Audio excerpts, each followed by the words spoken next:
If you are watching this right now, it is not by accident. Something inside you is tired of carrying the invisible chains of shame. Something in you is ready to break free. So before we go deeper, take a moment and subscribe. Because this journey we are about to take together is not just about information. It is about transformation. The first time you felt shame. Think back to when you were a child. The first time someone laughed at you for being different. The first time a teacher scolded you in front of the class. The first time your parents or friends told you you should be ashamed of yourself. You did not even know what the word meant, but you felt the burn. Your face grew hot. Your stomach knotted and your voice disappeared. That was the seed of shame, planted early, watered by criticism, grown into silence.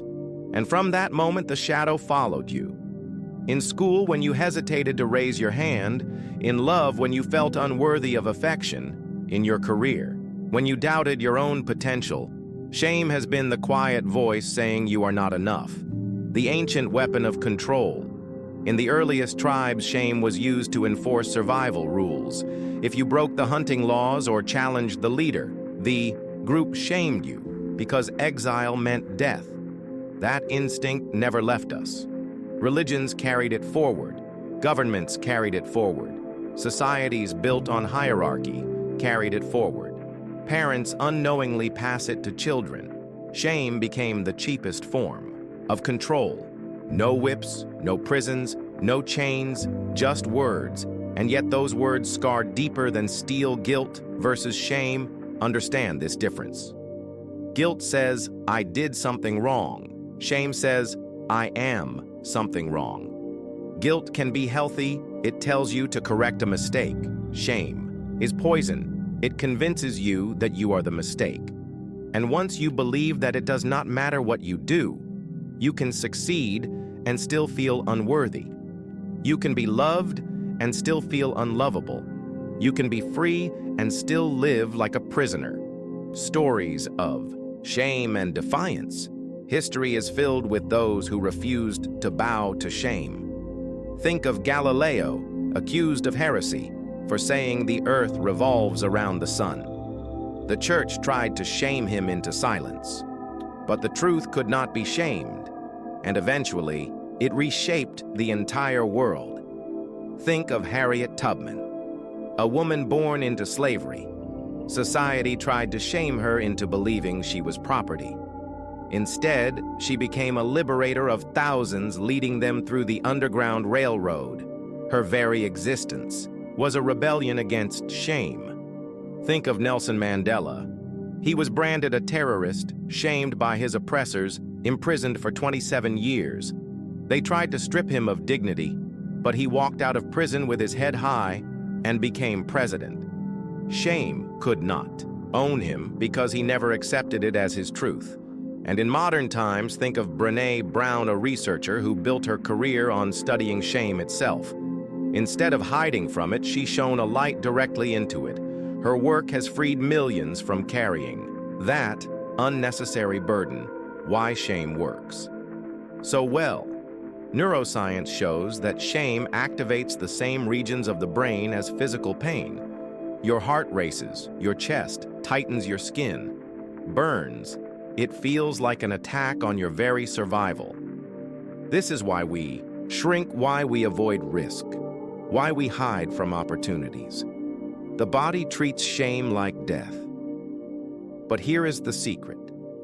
It is not death. It is illusion. And once you see it as illusion, you rob it of its teeth. Everyday examples of shame. The artist who hides their painting because friends laughed once. The student who stays quiet because a teacher mocked them. The adult who avoids intimacy because a parent shamed their body. The worker who never asks for promotion because colleagues once ridiculed their ambition. These are not failures of talent or courage. They are victories of shame. Shame wins not because it is strong, but because it convinces you to fight yourself. How to break free. Step by step. Step 1. Name it. Say, this is shame. Not truth, not reality, just shame. Naming. It separates it from your identity. Step 2. Trace it, ask. Whose voice is this? Is it my parents, my culture, my religion, my peers? Is this even my belief? Or was it programmed into me? Step 3. Reframe it. What they called weakness may be my gift. What they called shameful may be my uniqueness. What they called failure may be my preparation for greatness. Step 4. Expose it, talk about it with someone safe. Shame thrives in silence. The moment you bring it into the light, it begins to dissolve. Step 5. Build. A new tribe. Surround yourself with those who celebrate you, not those who diminish you. Shame cannot survive in an environment of acceptance. Step 6. Practice boldness. Do the very things shame tells you not to do. Speak, create, love, express. Each act of boldness is a blow to the prison walls. Cultural shifts over time. Remember, this shame is not eternal. It is cultural. What was shameful yesterday may be normal today. What is shameful today may be celebrated tomorrow. Centuries ago, left-handedness was considered cursed. Now it means nothing. In the past, women who spoke publicly were called hysterical. Today they lead nations. Not long ago, tattoos were a mark of rebellion. Now they are mainstream art. Shame is not truth. It is a reflection of fear, and fear always changes. So, never tie your identity to what society shames, turning shame into power. The greatest figures did not escape shame. They turned it into fire. Frida Kahlo painted her pain for the world to see. Martin Luther King Jr. endured humiliation, but never surrendered. His voice. Lady Gaga embraced the very strangeness others mocked and made it her crown. Oprah Winfrey took the shame of poverty and trauma and used it to connect to millions. Their greatness was not in being flawless. It was in refusing to carry the shame forced upon them. Your shame is not yours. Pause for a moment and reflect. The shame you feel, is it truly yours, or was it placed on you by others? The shame of failure, by a society obsessed with success. The shame of appearance by a culture obsessed with beauty. The shame of poverty by a world obsessed with wealth. The shame of difference by a system that worships conformity. These were never your weights to carry. Set them down.